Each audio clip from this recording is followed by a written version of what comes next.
Hello and welcome to JAM Cam YouTube channel. आप सभी का एक बार फिर से स्वागत किया जाता है।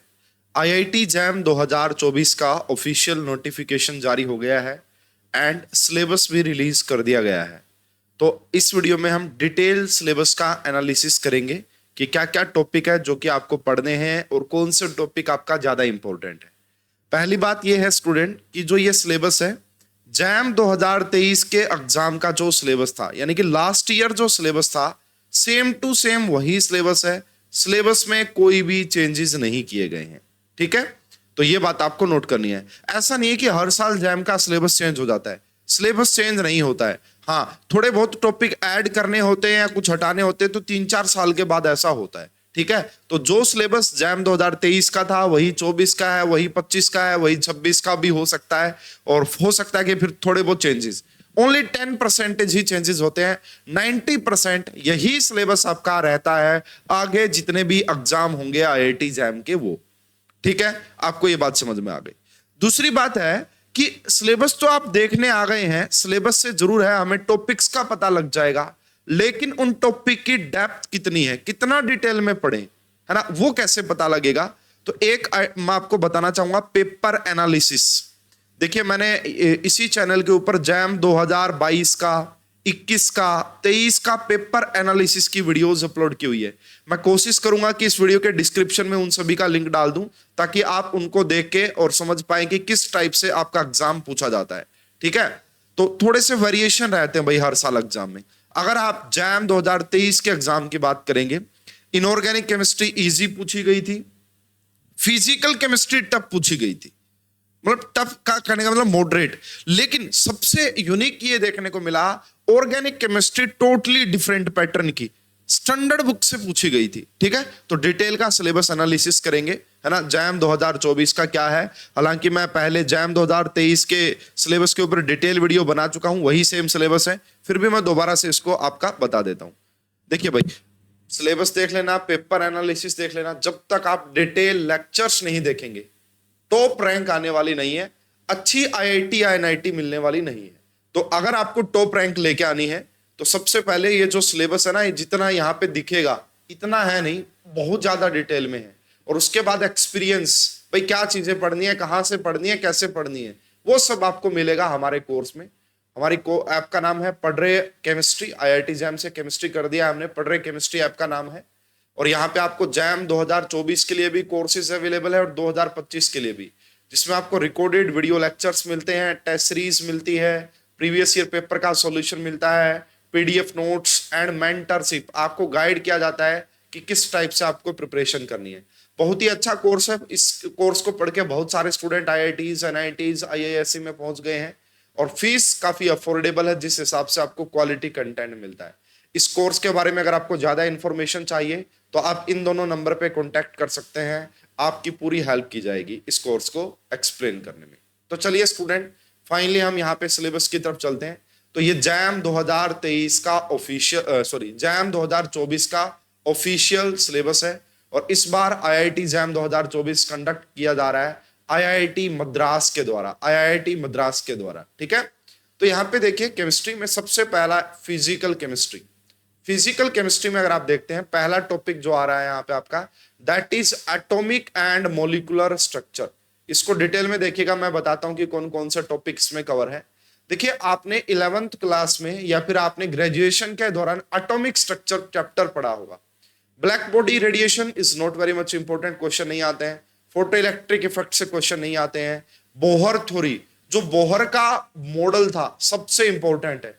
IIT JAM point of view से जो ज्यादातर क्वेश्चन आते हैं, that is related to Bohr model. Bohr का जो एटॉमिक मॉडल था, that is very very much important. De Broglie postulates hypothesis भी आपको पढ़नी है ना, यहां से भी क्वेश्चन आ जाते हैं।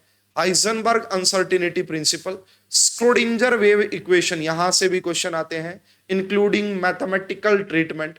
हाँ, यहां तक अगर आप देखेंगे, यहां तक अगर आप देखेंगे, ये एटॉमिक स्ट्रक्चर का पार्ट है, एटॉमिक स्ट्रक्चर।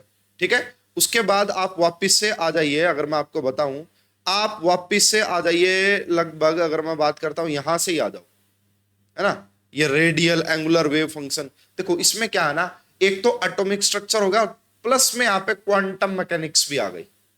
प्लस में यहाँ पे क्वांटम मैकेनिक्स। और क्वांटम मैकेनिक्स नेट लेवल की, गेट लेवल की नहीं पढ़नी है, बेसिक बेसिक पढ़ना है। ऐसा देखने को मिलता है क्वांटम मैकेनिक्स से ये क्वेश्चन आता है 1 मार्क्स का या 2 मार्क्स का, और कभी कई कई बार तो एक भी क्वेश्चन नहीं आता, और बच्चे 30 लेक्चर में पढ़ते हैं क्वांटम मैकेनिक्स नेट और गेट लेवल की। मैं रिकमेंड नहीं करूंगा इतना डिटेल में क्वांटम मैकेनिक्स पढ़ने का। हाँ, एटॉमिक स्ट्रक्चर में जो स्क्रोडिंजर वेव इक्वेशन है वो एटॉमिक स्ट्रक्चर में भी डिटेल में पढ़ा दिया जाता है।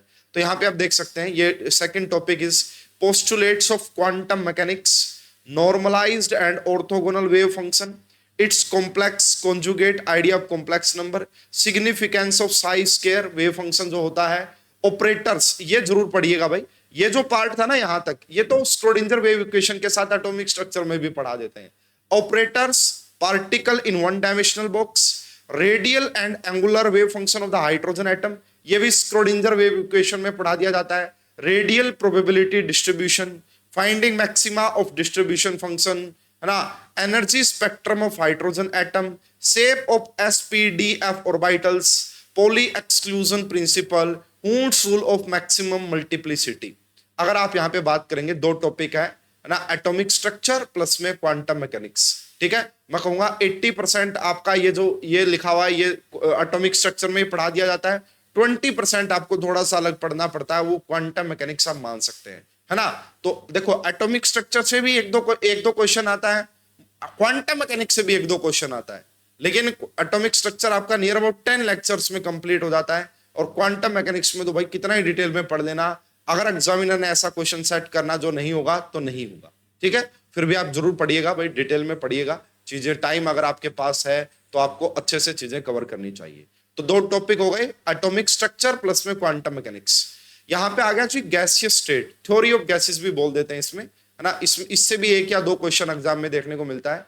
Kinetic molecular model of gases, collision frequency, collision diameter, mean free path, viscosity of gases, ये सब आपका आ गया गैसियस स्टेट। देखिए ये जो टॉपिक है ना लिक्विड स्टेट, ये नया ही ऐड किया गया था लास्ट ईयर, है ना, जैम 2023 में इसको ऐड किया था, और इससे भी एक से दो क्वेश्चन अब आने लग गए हैं। थोड़ा सा फिजिक्स पॉइंट ऑफ व्यू से ये टॉपिक होता है, फिजिक्स पॉइंट ऑफ व्यू से। तो physical property of liquid, vapour pressure, surface tension, coefficient of viscosity, their applications, effect of ये वाला सारा, तो ये थोड़ा सा आपका नया टॉपिक है, केमिस्ट्री में पहले नहीं पूछा जाता था, और आता है तो केमिस्ट्री वाले बच्चों को थोड़ी सी प्रॉब्लम होती है, क्योंकि फिजिक्स में ज्यादा डिटेल में पढ़ाई जाती है आपको ये चीजें, विस्कोसिटी, है ना, एंड कैपिलरी ट्यूब्स वगैरह, ये वो टॉपिक है। उसके बाद सॉलिड स्टेट है भाई, सॉलिड स्टेट में आपको मिलर इंडिसेस, ब्रैग्स लॉ पढ़ना है ना, क्रिस्टल के डिफेक्ट्स भी पढ़ने हैं, पूरा डिटेल में लिखा हुआ। लैटिस एनर्जी को केमिकल बॉन्डिंग में भी पढ़ा दिया जाता है। केमिकल थर्मोडायनेमिक्स, केमिकल थर्मोडायनेमिक्स में mathematical treatment, exact and inexact differential, partial, Euler's reciprocity, cyclic rule, तो काफी डिटेल में थर्मोडायनेमिक्स इंपॉर्टेंट टॉपिक है ना, काफी डिटेल में आपको ये पढ़ना है। ठीक है, थर्मोडायनेमिक्स भी काफी ज्यादा इंपॉर्टेंट है physical chemistry point of view से। उसके बाद अगर बात की जाए, नेक्स्ट टॉपिक है केमिकल एंड फेज इक्विलिब्रिया। ये तीन टॉपिक है इसमें, इसमें केमिकल इक्विलिब्रियम भी है, इसमें आयोनिक इक्विलिब्रियम भी है, और इसमें फेज इक्विलिब्रियम भी है। लेकिन ज्यादा जो क्वेश्चन आते हैं वो केमिकल प्लस आयोनिक से आते हैं ज्यादा क्वेश्चन, है ना। फेज से कभी आता है कभी नहीं आता है, लेकिन केमिकल और आयोनिक से आपको क्वेश्चन मिल जाएगा हर साल। तो यहां से अगर आप यहां तक देखते हैं, लॉज ऑफ मास एक्शन से लेके एंड आप यहां तक देखते हैं, तो ये केमिकल इक्विलिब्रियम होगा। उसके बाद आयोनिक इक्विलिब्रियम यहां से देखेंगे तो ये यहाँ एसिड बेस तक ही आ जाओ, चाहे आप इंडिकेटर तक आ जाओ, तो ये आयोनिक इक्विलिब्रियम का पार्ट हो गया। फिर एक और टॉपिक यहाँ पे छुपा हुआ student, that is solution chapter. आपने 12th क्लास में चैप्टर पढ़ा होगा सॉल्यूशन, जिसमें आप राउट्स लॉ पढ़ते थे। देखो dilute solutions, routes law, Henry's law, their applications, colligative property, यहां से भी हर साल एक दो क्वेश्चन आते हैं। तो थर्ड टॉपिक यहाँ पे जो छुपा हुआ था, that is solution and colligative property. उसके बाद आ गया जी फेज इक्विलिब्रियम, तो इसमें आपको पढ़ना है Gibbs phase rule, phase equilibria, single and two component phase diagram. तो यहाँ पे चार टॉपिक हैं, chemical equilibrium, ionic equilibrium, phase equilibrium and solution या फिर कोलिगेटिव प्रॉपर्टी आप इसको बोल सकते हैं। इलेक्ट्रोकेमिस्ट्री काफी इंपॉर्टेंट है, इलेक्ट्रोकेमिस्ट्री में देखो पहला पार्ट है कंडक्टेंस वाला, यहां से conductivity, equivalent molar कंडक्टेंट, कोलरोस law, डीबे हक्कल ओनसागर equation, डीबे हक्कल limiting law भी पढ़ना है, उसके भी काफी क्वेश्चन आ रहे हैं आईआईटी एग्जाम में। वही कह रहा हूं, जो यहाँ पे लिखा हुआ जरूरी नहीं यही सिलेबस है, इससे अलग भी क्वेश्चन आते हैं, वो आपको एक्सपीरियंस से आता भाई, हाँ है ना। जैसे मैंने तो पिछले काफी साल से मैं इस एग्जाम को देखता आ रहा हूं, तो मुझे पता है जी कहां कहां से क्वेश्चन पूछ सकता है, तो मैं आपको बता भी रहा हूं ऐसे ही। Ionic velocities, mobilities, transference number, application of conductance measurement, quantitative aspects यानी कि फैराडेज लॉ ऑफ इलेक्ट्रोलिसिस, उसके बाद आपका यहाँ पे नर्स्ट इक्वेशन पढ़नी है, इलेक्ट्रोकेमिकल सीरीज पढ़नी है, तो काफी डिटेल में है आपका इलेक्ट्रोकेमिस्ट्री। 2 से 3 क्वेश्चन आपको इलेक्ट्रोकेमिस्ट्री में देखने को मिलते हैं। Chemical kinetics is also very much important topic, काफी डिटेल में लिखा हुआ है यहाँ पे। Order and molecularity of the reaction, उसके बाद यहाँ पे देखिए opposing, parallel, consecutive reaction, steady state approximation is very much important. और देखिए है ना यहाँ पे chain reactions, unimolecular reaction, Lindeman mechanism, ये पहले नहीं पूछा जाता था, नेट गेट में ज्यादा आता था। जो कोलिजन थ्योरी होती है ना वो है ये, जो कोलिजन थ्योरी होती थी उसी का ये पार्ट आप बोल सकते हैं। उसके बाद temperature dependence of reaction rate, Arrhenius equation आ गया आपका, कैटालिसिस भी इसी में आपको पढ़ना होता है ना, enzyme catalysis, specially Michael Menten mechanism, ये आपका भाई ज्यादातर तो पूछा जाता है नेट गेट में, लेकिन ये जैम के सिलेबस में भी मेंशन है, ठीक है। तो ये पूरा आपका सिलेबस, और आपको जीरो ऑर्डर की रिएक्शन, फर्स्ट ऑर्डर की रिएक्शन, वो तो पढ़नी ही पढ़नी है, ठीक है। उसके बाद आ गया जी एडजॉर्प्शन, एडजॉर्प्शन आइसोथर्म आपने यहाँ पे 2 पढ़नी है ना। एक तो आपने पढ़नी है जो फ्रेंडलिक की आइसोथर्म होती है, और सेकंड आपने यहाँ पे लैंगम्यूर की एडजॉर्प्शन आइसोथर्म पढ़नी है। बीईटी आपको यहाँ पढ़ने की जरूरत नहीं है, वो आपके सिलेबस में नहीं है। उसके बाद फिजिकल स्पेक्ट्रोस्कोपी आ गई, Beer Lambert's law, fundamental, rotational, vibrational, electronic, magnetic, ये फिजिकल केमिस्ट्री आप बोल सकते हैं। तो ये पूरा सिलेबस है भाई आपका, है ना। इसमें ग्रुप थ्योरी नहीं पूछी जाती है जो कि नेट और गेट में आती है। तो ये आपका पूरा सिलेबस रहता है फिजिकल केमिस्ट्री का। ऑर्गेनिक केमिस्ट्री पूरी की पूरी इंटरलिंक्ड है, पूरी की पूरी। अगर आपको जीओसी नहीं आती, ऑर्गेनिक नहीं आ सकती। अगर आपको रिएक्शन इंटरमीडिएट नहीं आता, तो जो एक पूरा क्वेश्चन आता है जिसमें आपका reaction intermediate, reaction mechanism, name reaction डाल देगा, वो आप क्वेश्चन सोल्व नहीं कर पाएंगे। तो पहला टॉपिक यहाँ पे जो लिखा हुआ है मैं उसको एक्सप्लेन कर देता हूं। यहाँ पे क्या है, तो first topic is your electronic effect. ये देखो, ये 2 टॉपिक है लिखा ना, basic concept of organic chemistry, इसको मैं बोलता हूं जीओसी, जनरल ऑर्गेनिक केमिस्ट्री। और second is your stereo chemistry, इसमें आपको रेजोनेंस क्या होती है, इंडक्टिव इफेक्ट क्या होता है, हाइपर कॉन्जुगेशन क्या होता है, ठीक है, ये सब पढ़ना है। उसके बाद आपको यहीं पे एसिडिक स्ट्रेंथ, बेसिक स्ट्रेंथ कैसे देखनी है वो आपको पढ़ना है। यहीं पे आपको ये पढ़ना है कि इलेक्ट्रॉनिक इफेक्ट्स कैसे स्टेबिलिटी ऑफ इंटरमीडिएट्स को अफेक्ट करते हैं, वो भी आपको यहीं पढ़ना है। तो जीओसी अपने आप में काफी डिटेल टॉपिक है, बेसिक टॉपिक है, इंपॉर्टेंट टॉपिक है, यहां से क्वेश्चन आते हैं। उसके बाद next topic is stereo chemistry. तो स्टीरियो में आपको स्ट्रक्चरल आइसोमर भी पढ़ना है, स्ट्रक्चरल जिसे कॉन्स्टिट्यूशनल आइसोमर भी बोलते हैं। आपको ज्योमेट्रिकल आइसोमर भी पढ़ना है, आपको टोटोमेरिज्म भी पढ़ना है ना। इन सभी से क्वेश्चन आए हैं पिछले पास, अगर आप लास्ट ईयर में देखेंगे तो। स्ट्रक्चरल भी पढ़ना है, ज्योमेट्रिकल भी पढ़ना है, टोटोमेरिज्म भी पढ़ना है, ऑप्टिकल आइसोमेरिज्म, कायरलिटी भी पढ़नी है, एंड कॉन्फॉर्मेशनल्स एनालिसिस, कॉन्फॉर्मेशंस भी पढ़ने हैं। तो भाई स्टीरियो केमिस्ट्री इतना डिटेल टॉपिक है। और अगर मैं बात करूं जैम 2020 के एग्जाम की, 8 क्वेश्चन, 8 क्वेश्चन सिर्फ और सिर्फ स्टीरियो केमिस्ट्री से पूछे थे, जो कि 12 मार्क्स के थे। तो इस टॉपिक को भी हम बिल्कुल हल्के में नहीं ले सकते हैं। तो ये दोनों बड़े बेसिक टॉपिक है और आपको आना चाहिए, ठीक है। इन्होंने ऑप्टिकल लिख रखा है ना, कॉन्फॉर्मेशन असाइक्लिक सिस्टम लिख रखा है। हालांकि साइक्लिक, देखो ये रहा, साइक्लिक के भी क्वेश्चन आ रहे हैं, जबरदस्त बढ़िया लेवल के क्वेश्चन आ रहे हैं। कॉन्फॉर्मेशन के क्वेश्चन जो है वो नेट और गेट लेवल के आ रहे हैं स्टीरियो केमिस्ट्री में, मैं बता रहा हूं आपको। और ये देखो यहाँ पे लिख भी दिया है, सिस एंड ट्रांस डेकालीन सिस्टम। अभी तक क्वेश्चन आया नहीं है, लेकिन फ्यूचर में आएगा, क्योंकि ये टॉपिक प्योरली नेट और गेट में पढ़ाया जाता है, ठीक है। तो ये काफी डिटेल में पढ़ने भाई ये दोनों टॉपिक। उसके बाद देखो next topic is your reaction intermediate. कार्बोकटाइन वो बनता कैसे है, यानी कि प्रिपरेशन, उसकी स्टेबिलिटी, उसकी रिएक्शंस, जैसे कार्बोकटाइन से जुड़ी हुई नेम रिएक्शंस, ये सब कुछ आपको पढ़ना है।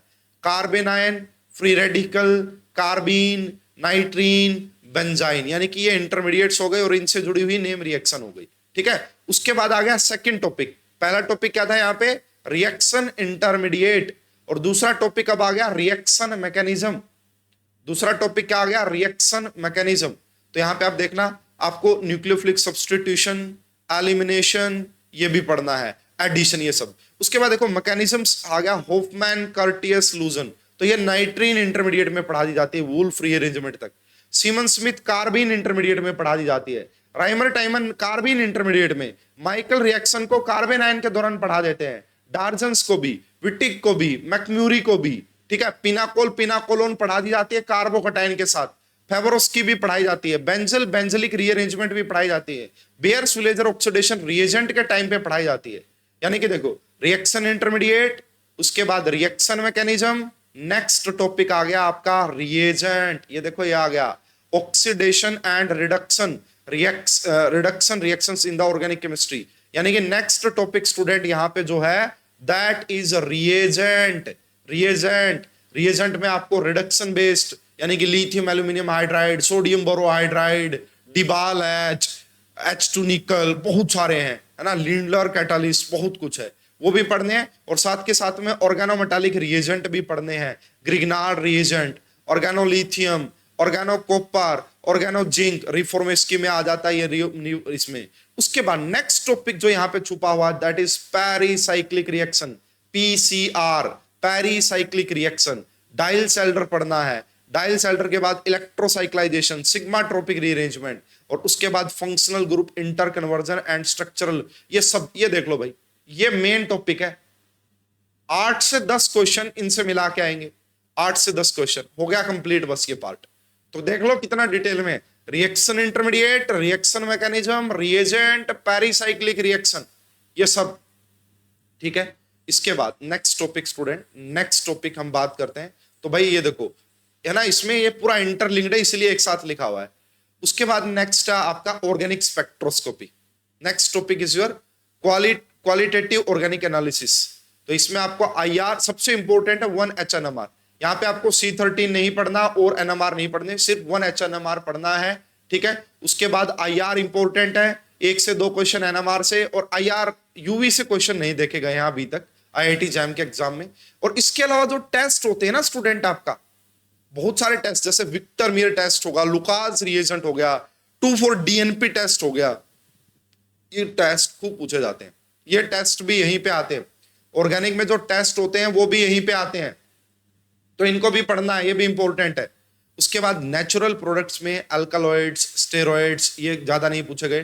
टर्पिनोइड्स जरूर पूछे गए हैं। Carbohydrate very much important, amino acid, peptide, nucleic acid, ये सब। उसके बाद यहाँ पे ये टॉपिक है एरोमेटिक एंड हेट्रोसाइक्लिक केमिस्ट्री। तो this is not very much important, ज्यादा क्वेश्चन नहीं आते हैं, फिर भी पढ़ना है आपको। ठीक है, next is over inorganic chemistry. Inorganic chemistry में सबसे पहला टॉपिक है पीरियोडिक प्रॉपर्टीज। आपको यहाँ पे पढ़ना है effective nuclear charge, atomic, covalent, ionic radii, ionisation enthalpy, electron gain enthalpy, electronegativity, electronic configuration, ये सब पढ़ना है। साथ में यहाँ पे स्लैटर्स रूल भी पढ़ना है। जेड इफेक्टिव को निकालने के लिए जो स्लैटर्स रूल होता है वो भी आपको पढ़ना है, उससे भी क्वेश्चन आए हैं। ठीक है, 1 से 2 क्वेश्चन आते हैं पीरियोडिक प्रॉपर्टीज से। Extraction of metals, metallurgy chapter आपने पढ़ा होगा 12th क्लास में, मेटलर्जी चैप्टर्स।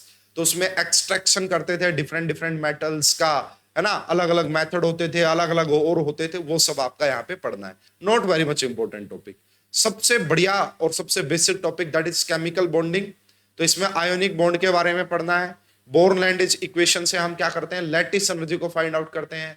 कैपोसेंस की एक्सप्रेशन, ये भी बेसिकली लैटिस एनर्जी को फाइंड आउट करने के लिए यूज किया जाता है। तो यहां तक अगर आप देखोगे, यहां से लेके और यहां तक फजान्स रूल तक, ये आयोनिक बॉन्ड है, ये लगभग 2 लेक्चर्स में कंप्लीट हो जाता है, काफी डिटेल में है। ठीक है, ये सब जो है ना, ये देख रहे हैं आप, Born Lande equation, Born Haber cycle, ये सब यूज किए जाते हैं आपका लैटिस एनर्जी को क्वांटिटेटिवली फाइंड आउट करने के लिए ना। उसके बाद आ गया जी कोवलेंट बॉन्ड। कोवलेंट बॉन्ड में Lewis structure, valence bond theory, hybridisation, most important molecular orbital theory, molecular orbital diagram for diatomic and polyatomic molecules, multiple bonding, है ना, आपने मल्टीपल बॉन्डिंग, है ना, एंड काफी टाइप की बॉन्डिंग होती है। वंडरवाल फोर्स ऑफ अट्रैक्शन यहाँ पे आपको पढ़ने हैं, वेस्पर थ्योरी पढ़नी है यहाँ पे आपको, हाइड्रोजन बॉन्ड पढ़ना है आपको यहाँ पे, डाइपोल मोमेंट पढ़नी है। ये भाई बहुत बड़ा टॉपिक होता है और बहुत इंपॉर्टेंट है। 4 से 5 क्वेश्चन आते हैं यहाँ से, 4 से 5 क्वेश्चन। उसके बाद नेक्स्ट जो हमारा टॉपिक और बेसिक है ये, अगर आप पूरी ऑर्गेनिक पूरी केमिस्ट्री को सीखना चाहते हैं तो केमिकल बॉन्डिंग, पीरियोडिक प्रॉपर्टीज, ये 2 चैप्टर आने जरूरी है। मेन ग्रुप एलिमेंट्स में एस और पी ब्लॉक आ गया। एस ब्लॉक में alkali metal, alkaline earth metal बिल्कुल डिटेल में पढ़ने हैं। बोरोन फैमिली के compounds, diborane, orthoboric acid, borax, सब कुछ पढ़ना है। कार्बन फैमिली में डायमंड, एलोट्रोप्स ऑफ कार्बन पढ़ना है। उसके बाद आपको सिलिकेट्स पढ़ने हैं, सिलिकॉन्स पढ़ने हैं, मतलब सब पढ़ना है ना। उसके बाद फॉस्फोरस के oxide, oxo acid of phosphorus is very much important. Nitrogen के ऑक्साइड, नाइट्रोजन के ऑक्सो एसिड, सल्फर के ऑक्साइड, सल्फर के ऑक्सो एसिड, बहुत ज्यादा इंपॉर्टेंट, बड़ा डिटेल में टॉपिक है भाई ये भी। उसके बाद ये जो टॉपिक है स्टूडेंट, जो आपको दिख रहा है ट्रांजिशन मेटल, बेसिकली ये है आपका कोऑर्डिनेशन केमिस्ट्री। काफी स्कोरिंग है भाई, यहां से आपका 5 से 6 क्वेश्चन आएंगे, 5 से 6 क्वेश्चन कोऑर्डिनेशन केमिस्ट्री से आएंगे। तो कोऑर्डिनेशन केमिस्ट्री में क्या क्या पढ़ना पड़ेगा भाई आपको? आइसोमेरिज, देखो यहां से स्टार्ट हो रहा है ना। कोऑर्डिनेशन कॉम्प्लेक्स स्ट्रक्चर पढ़ना है, आइसोमेरिज्म पढ़ना है, रिएक्शन मैकेनिज्म में ट्रांस इफेक्ट पढ़ देना, ज्यादा डिटेल में नहीं पढ़ना। इलेक्ट्रॉनिक स्पेक्ट्रा पढ़ देना थोड़ा बहुत। वैलेंस बॉन्ड थ्योरी इंपॉर्टेंट है, मॉलिक्यूलर ऑर्बिटल थ्योरी इंपॉर्टेंट है, सबसे इंपॉर्टेंट है क्रिस्टल फील्ड थ्योरी, है ना, कलर एंड मैग्नेटिक प्रॉपर्टीज। तो ये आपका सब क्या हो गया भाई, यहां तक कोऑर्डिनेशन कंपाउंड हो गया। इसके बाद आ गया जी ऑर्गेनोमेटालिक कंपाउंड, ऑर्गेनोमेटालिक कंपाउंड। तो इसमें देखो काफी सिलेक्टेड लिखा हुआ, लेकिन स्टूडेंट काफी डिटेल में होता है ये भी। तो यहाँ पे आपको एक तो कंफर्म जो क्वेश्चन आता है दैट इज 18 इलेक्ट्रॉन रूल, और दूसरा क्वेश्चन रिलेट होता है मेटल कार्बोनिल से, मेटल कार्बोनिल से। देखो नेट में तो भाई काफी डिटेल में पढ़ाया जाता है, तो आपको जैम पॉइंट ऑफ व्यू से ही पढ़ना है। तो मैंने मेरे कोर्स में कवर करवाया, उतना मोर देन इनफ है, आप वो पढ़ सकते हैं। बायो इनऑर्गेनिक केमिस्ट्री में भाई आपका यहाँ से भी क्वेश्चन आते हैं, है ना। जो हमें मायोग्लोबिन पढ़ना है, हीमोग्लोबिन पढ़ना है, कार्बनिक अनहाइड्राइड से क्वेश्चन आता है, हीमोसाइनिन, हेमरिथीन, ये भी काफी डिटेल में टॉपिक है, ये भी पढ़ना है। लेकिन वही 1 से 2 क्वेश्चन आते हैं, इजी क्वेश्चन होते हैं। इंस्ट्रूमेंटल मेथड ऑफ एनालिसिस, ये जो टॉपिक है भाई स्टूडेंट, इनको आप मतलब मैं कहूंगा थोड़ा बहुत प्रीवियस ईयर से कवर करें। ये कोई इंपॉर्टेंट टॉपिक नहीं है। इन दोनों टॉपिक से मिला के 1 या 2 क्वेश्चन आते हैं, और कभी तो आते भी नहीं है। इन दोनों को पढ़ने का तरीका भाई थोड़ा सा अजीब टॉपिक होते हैं, ये समझ में आते नहीं है बच्चों को। तो मैं रिकमेंड करूंगा कि आप प्रीवियस ईयर से इनको कवर कर सकते हैं, और ये कोई ज्यादा स्कोरिंग टॉपिक नहीं है। तो भाई ये आपका मैंने जैम 2024 का सिलेबस एक्सप्लेन कर दिया है। प्रीवियस ईयर पेपर का analysis and previous year paper का सॉल्यूशन आपको इसी चैनल पे मिल जाएगा, जैम कैम्प पे। उसको आप जरूर देख लीजिएगा, और ज्यादा आइडिया हो जाएगा। और सब कुछ अगर आपको चाहिए जी, सब कुछ हो, लेक्चर्स भी हो, उसमें जैम ओरिएंटेड पढ़ा रखा हो, ठीक है, और बहुत अच्छे से हमारी प्रिपरेशन हो जाए, तो उसके लिए मैं रिकमेंड करूंगा पढ़रे केमिस्ट्री ऐप पे ये कोर्सेज आप ज्वाइन कर लीजिए। फिर आपकी सारी प्रॉब्लम का सॉल्यूशन आपको हो जाएगा। सिर्फ आपको पढ़ना होगा, और चीजों में आपका टाइम नहीं लगेगा, चीजें सर्च करने में, सब कुछ आपको वहां पे अच्छे से मिल जाएगा। तो इस वीडियो में अभी के लिए इतना ही। होप कि वीडियो आपको अच्छी लगी होगी।